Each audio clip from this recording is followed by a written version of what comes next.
minutes ahead of schedule, but if everybody's ready, are we okay to start a couple minutes ahead of schedule?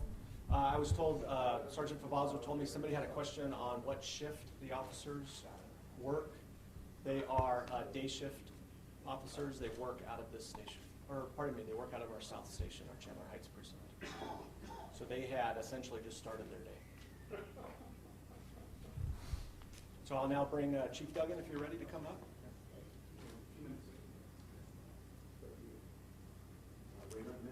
Is everybody ready? You guys good? We're all ready. Okay. Chief Sean Duggan.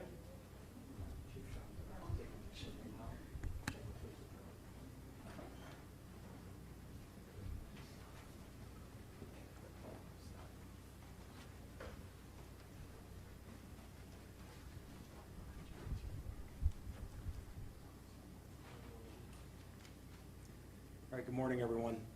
Let me first start by saying that our officers are alive, and just for that, we are eternally grateful. Both were shot multiple times, and both are presently in stable condition at Chandler Regional Medical Center. And both officers were wearing their ballistic vests this morning. The names of the officers we're not going to release at this point because we still have family members that were notified. They're out of town, they're on their way in, so just out of respect for the family, we're not releasing their names right now. So this morning at 6:20 in the morning, Chandler officers were dispatched to a call regarding a trespass at the Walmart at 1175 South Arizona Avenue. A Walmart employee inside the store noticed a subject that they had previously trespassed. The subject was inside the store, so they called the police. Officers arrived, and as they approached the suspect turned and shot both officers multiple times. This morning's incident is yet another example of how dangerous the profession of policing can be. Our officers responded to what some may call a routine call, even though we realize there's no such thing as a routine call.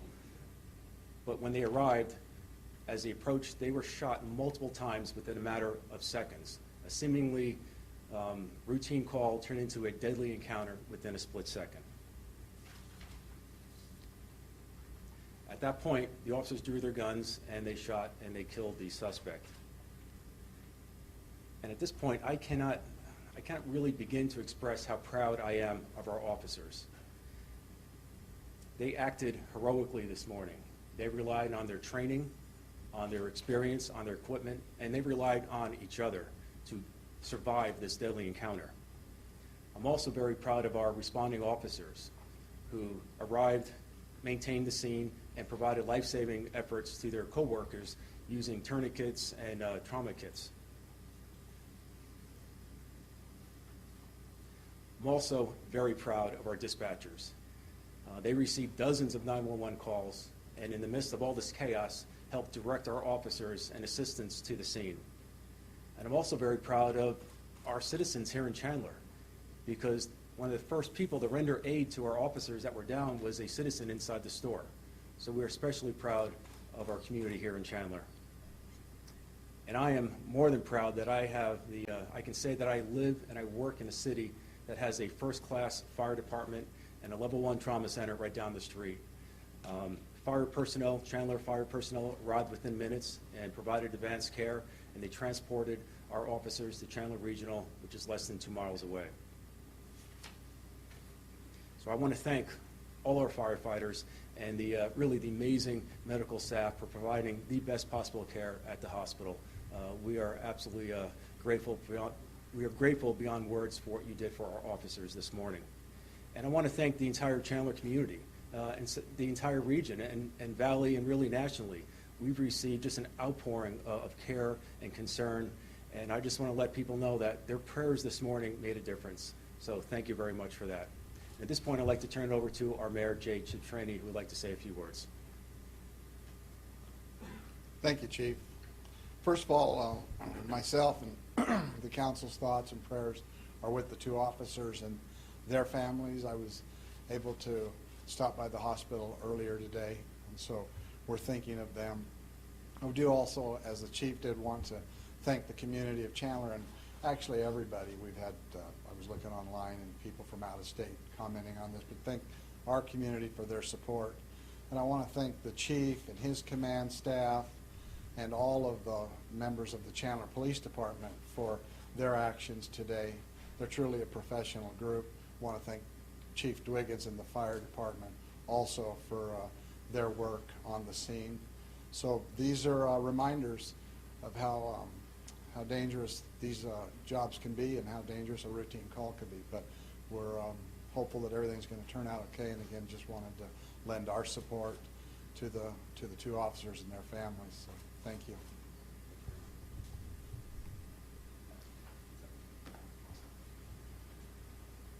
If y'all would like, we can field questions individually with all of you, one-on-one.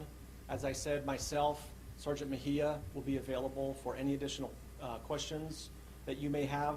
But just to reiterate, we really don't have any updates as to what I provided in my last update. Okay? Are you releasing the suspect information at this point? His name or age or?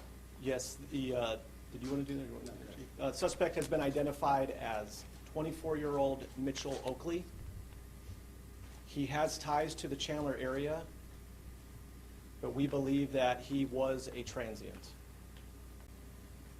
Was he a gentleman that's been trouble at this particular Walmart before? Well, I don't have any information if he's been trouble, but I can tell you that he was, or at least it was reported, that he was previously trespassed. So we don't know why he was previously trespassed. He had obviously had some contact before at the Walmart, so. Can you elaborate on how he was trespassing with store clothes or? Well, just something to make clear. When I tell you that he was previously trespassed, not saying that he was trespassed this morning. Usually what happens, businesses, if somebody is disorderly, if somebody is arrested, what's very common is when officers are called, if there's enforcement action taken, so if there's an arrest made, a lot of times the protocol is to file out what's called, or excuse me, to fill out what's called a trespass form. So usually that individual will be trespassed by the store for a year, and then along with the enforcement itself. So we're going to go ahead and stop up here, and if you guys have individual questions for myself or Sergeant Mejia, we'll field those. Thank you very much.